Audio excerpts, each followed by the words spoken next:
Libuan sa ato mga kapuso ang gisugat ang Pasko nga anaa sa evacuation center tungod sa linog.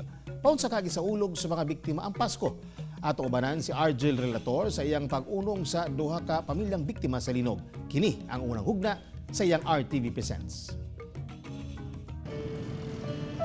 Bispiras sa Pasko, busy ang kadalanan sa mga tao ug sa kanang nagbahis-bahis sa matag lugar nga among naagian padulong sa Magsaysay, probinsya sa Davao del Sur. Banda alas 7 na sa gabi, dihang among gitungas ang evacuation center sa barangay Upper Bala sa Magsaysay.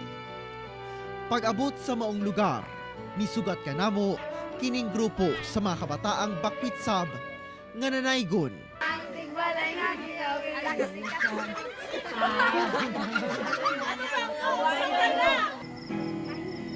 Ang uban, mikanta na lang, inubanan sa paggitara, pampawala sa gibating kamingaw. Nakakuha sa akong atensyon, kining tent nga dunay, nagkislap-kislap nga Christmas lights. Bisan sa kahimtang, nabati gihapon nila ang diwa sa Kapaskuhan. Ay gamayng karne, na spaghetti, napoy piniritong isda. Malipayo na mi ani sir, basta maayo laglawas. Akong gipangita ang duha ka pamilya. Una kong giadto ang tent sa nahibiling pamilya ni Albert Superales.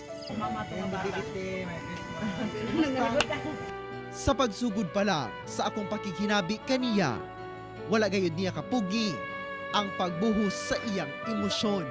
Makadungog kong baha mo lang mubuot ang dungan. Di lang ko magpakita sila. Doon nga mo. Kailan ko, ginalumran ako.